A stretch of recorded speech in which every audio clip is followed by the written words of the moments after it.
The Saxon Army at the outbreak of the Great Northern War, part of the series Armies and Forces of the Early 18th Century. Saxony in 1700.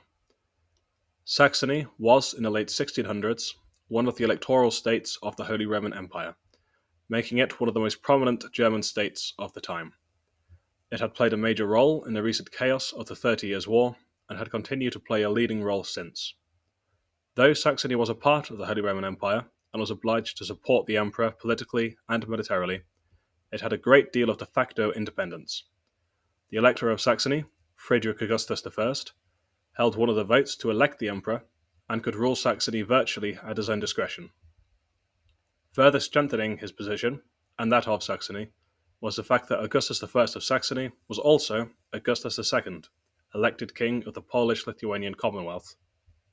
Having used his great wealth to secure this position, Augustus, also known to history as the Strong, had effectively two states with two very different military forces at his command. This video will be focusing on the Saxon Army. Recruitment. The Saxon Army had three methods of recruitment in the late 17th and early 18th century. The most common in 1700 were enlistment from within and without Saxony, and buying foreign troops. Very soon attempts at a draft system would also be made. Enlistment had been the standard practice for a long time across Europe. In this system, a new regiment will be raised and an officer put in charge. He was given a sum of money. For example, the Baron of Malinois was given 24,000 thaler in 1704 for this purpose. With this money, he'd pay for company officers and recruitment officers, whose task then was to fill the ranks. The money would then be used for uniforms and equipment for the new recruits. However, there was no accountability for how the money was spent, so it was very common at all levels to skim some money off the top, often leaving new regiments in a less than ideal state by the time they got to the field. With the volatile state of Europe at this time, it was also very common for the various states and nations to no longer allow their subjects to enlist in foreign armies, thus limiting Saxony's potential pool of recruits. Though foreigners would serve in the Saxon army through enlistment in some cases.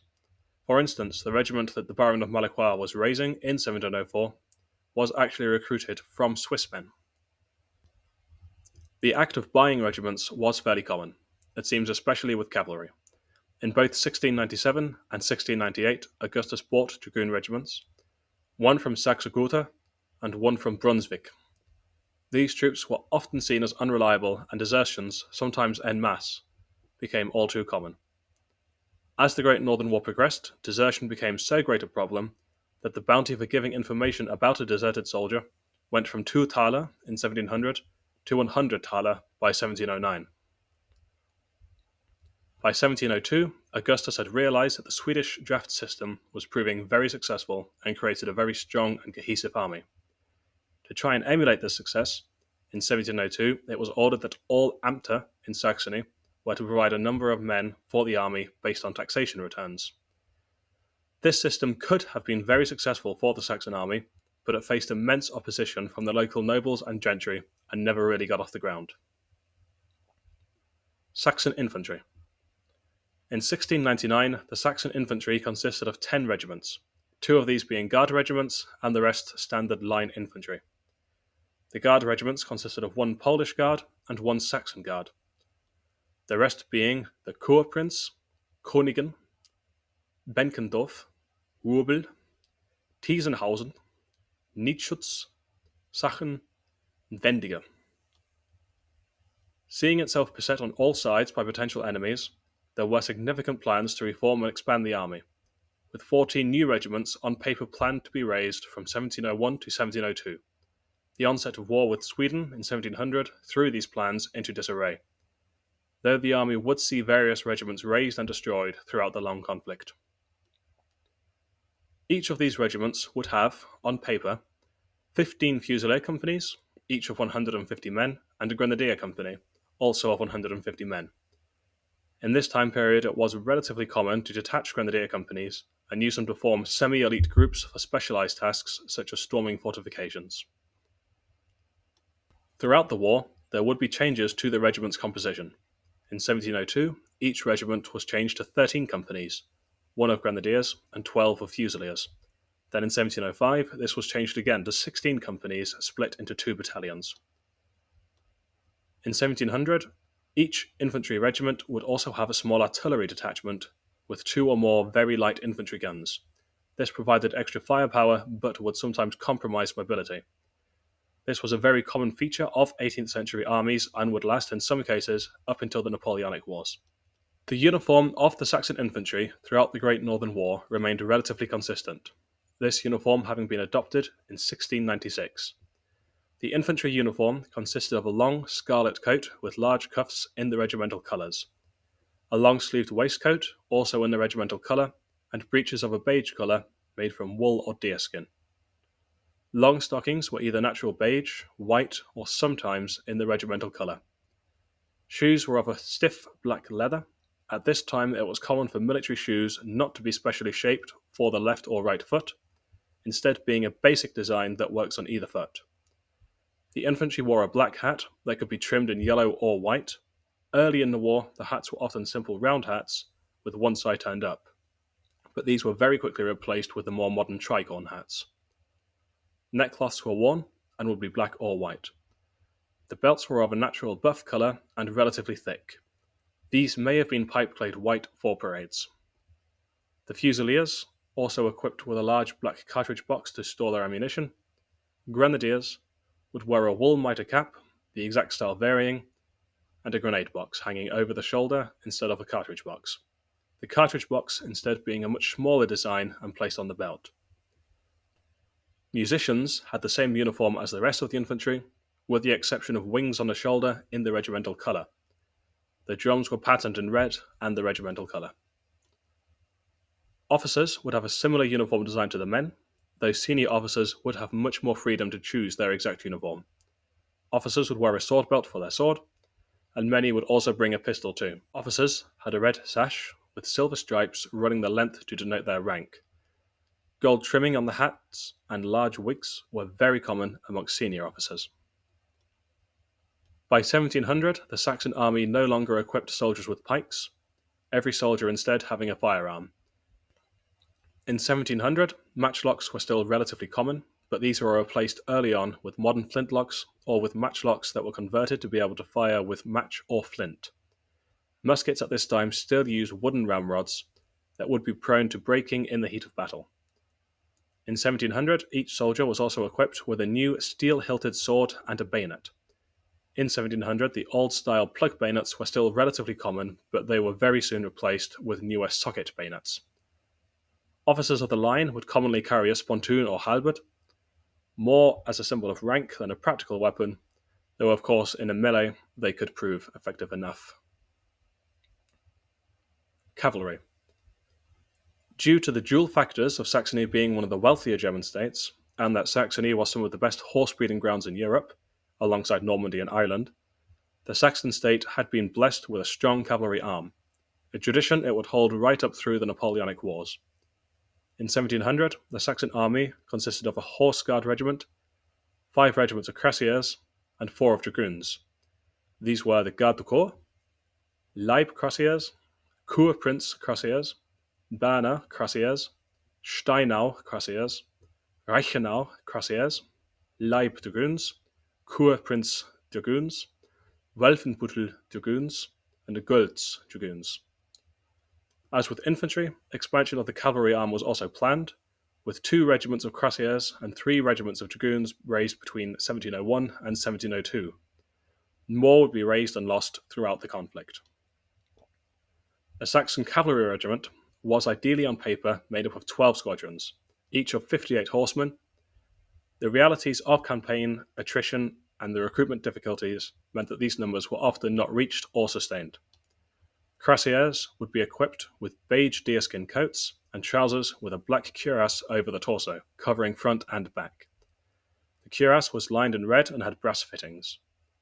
Later in the war, cuirassiers would also wear a long red coat over the top of this, lined with cuffs in the regimental colours. Helmets were not worn.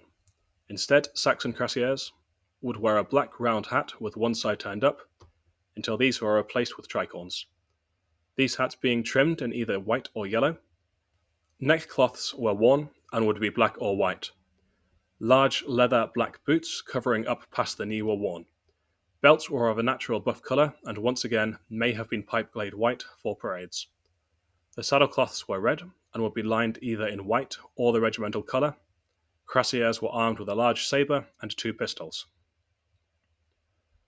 The dragoons, while still being able to perform the dismounted infantry role, were often used as normal cavalry in battle.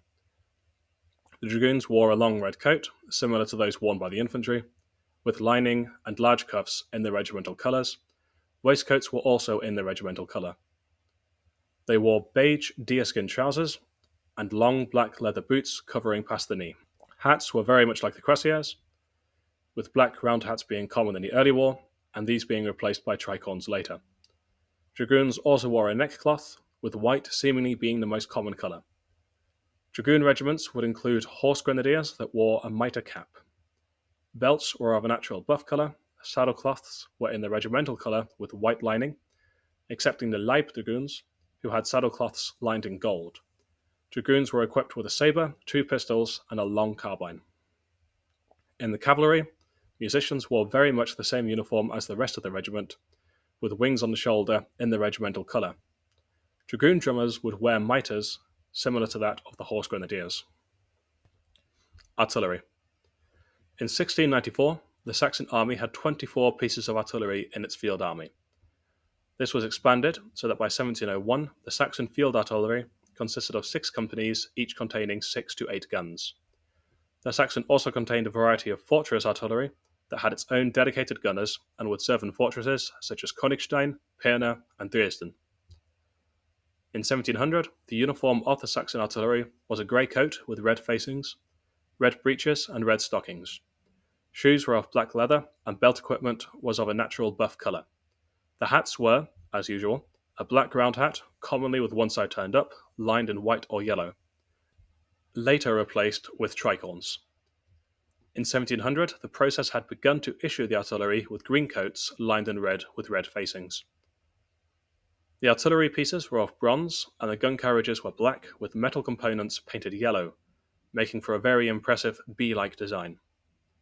Cannons of this time were often ornately decorated, with the cipher of Augustus detailed in large by the touch hole, as well as year of manufacture and the weight of shot for the cannon.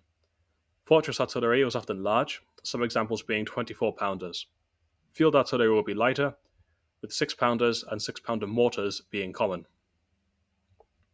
The militia. Saxony also had an old militia system. This was created in 1612 by John George I and was called the Landesdefensionswerk. The system was based around the idea that the noblemen could raise militia cavalry, Ritterpferd, while the various Ämter and towns would raise infantry. A law from 1663 prevented the militia from being used outside the confines of Saxony. Augustus tried to get around this restriction by using the militia as a recruiting pool for the regular army, but these troops were often unmotivated and of poor quality. In 1700, each town would have to equip and clothe 2 to 3 men. Though as it proved impossible to uniformly equip men in such a fashion, a law was passed in 1702, requiring all militia to be equipped with grey coats, black hats, and red stockings. The militia were intended to garrison and reinforce fortresses and defend towns. They, however, proved to be very ineffective during the Swedish invasion of 1706. Most militia failed to report for duty, and when the Swedes reached Leipzig, the militia returned their weapons to the arsenal and went home. In 1709, the militia system was reformed. Now 1 out of every 3 of the able-bodied native-born population was recruited into 8 Reichsregiment, each of the 3 battalions of 4 companies each. These were equipped with muskets of a different caliber to the regular infantry. Each militiaman was issued with 24 rounds. Regimental colours and standards. A lot of clear evidence on Saxon colours and standards is missing or hard to find. Though one of the best places to view them is the Army Museum in Stockholm, which holds 97 Saxon flags captured by the Swedish Army in this time period. 1701 saw new regulations for colours and standards issued. These now had ornate red border decorations around the edges of a colour that was normally a colonel's colour with a white background, and company colours with a background of regimental colour. It would seem that in 1706, a new regulation was issued that added a Polish eagle and a Lithuanian knight with a red oval background in the middle of the colour, with the eagle on one side and the knight on the other, but the accuracy of this is not certain. Cavalry standards seem to be similar, with the cuirassiers having a smaller square and the dragoons a double swan-tail design. Religion. The early 18th century was a time period in which religion played a central role in people's lives and could be a very strong uniting and motivating factor for an army. Whereas the extremely devout Karl XII had an overwhelmingly Lutheran population that allowed for their religion to be a very strong uniting factor in the Swedish army and had a great impact on morale, the Russian Tsar enjoyed a majority Orthodox population that had similar, if not as extreme effects. Saxony did not enjoy this. While Saxony was a majority Protestant state, Augustus was forced to renounce his Protestant faith and adopt Catholicism in order to become king of the Polish-Lithuanian Commonwealth. Therefore, Saxony couldn't put a great emphasis on faith to motivate their army, for fear of alienating the Catholic Polish-Lithuanian army or alienating Augustus from his people. Tactics. The Saxon army at the start of the Great Northern War was considered one of the best of the German states and had experience both against the French on the Rhine and the Ottoman Empire on the Danube. The Saxon army was generally well led, disciplined and experienced. They were very well trained in the standard tactics of the day. In most battles, such as Duna, Klitzow and Fraustadt, the Saxons would deploy their infantry in the centre, cavalry on the flanks, and artillery concentrated in one large battery. The infantry would normally form a series of lines designed to support each other and rely on firepower to overcome the enemy. Firing would start as controlled volleys, but quickly gave way to individual fire. The infantry also adopted the use of chevaux de frise from their experience against Ottoman cavalry. These measures would not prove effective against the Swedish army. The Saxon cavalry followed the same principles of war as did all other Western European nations, excepting the English and the Swedish. That was the tactic of caracola. Each rank would fire forwards, fire their pistols, and then stop to reload, so the next rank could ride through and fire. This created a near continuous fire to be laid down, with the hopes of breaking the enemy formation and charging in to finish them off. This tactic would prove woefully inadequate and outdated, seeing the Saxon cavalry routinely bested by the Swedish cavalry and being unable to break Swedish infantry. It was not until 1710 that a new cavalry manual was ordered, forbidding the use of caracola tactics. Whilst proving competent in the wars with the French and Ottomans prior to 1700, the Saxon army at the outbreak of the Great Northern War would find itself unable to adapt to the unique tactics of the Swedish. They would suffer a long series of defeats at Swedish hands that would show the need for change and innovation in the army. Change that would only come slowly and at a great cost in blood. Conclusions. In 1700, the Saxon army was well trained, experienced, and a respected army. It had some notable officers and was led by an elector that had military experience of army-level command. It attracted praise from other European states and had good reason to be confident about its prospects. It was, however, an army going through a massive expansion and reform effort, raising many a new regiment and re-equipping with more modern weaponry and uniform. It had not been able to complete these reforms, especially in terms of expansion, by the time it was called on to march against Sweden. The army also suffered from a lack of ability to adapt. Whilst being very proficient in the more standard methods of war in Western Europe, it was at a loss to deal with the very unique and aggressive Swedish tactics, as will hopefully be seen in later videos. Finally, the problems of desertion and the lack of real cohesion would constantly gnaw away at the army, which, when combined with the nobility's opposition to reform to address this issue, would only hamper the army further. Sources used for this video were the Great Northern War Compendium, particularly the section The Saxon Army in the Great Northern War by Alexander Kverensgasser, Armies of the Great Northern War, 1700 to 1720 by Gabreile Esposito. I'm sorry if I've mispronounced your name there. And the book Charles XII and the Collapse of the Swedish Empire by R. Nibet Bain. Valuable information observations were also gained at the Army Museum in Stockholm, the Bundeswehr Military Museum in Dresden, and the Festung Königstein. I hope this was interesting to somebody out there, and of course, any mistakes were my own.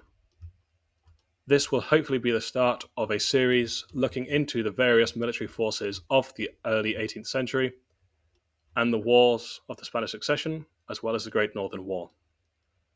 Thank you very much for listening. This was another video from yet another history channel.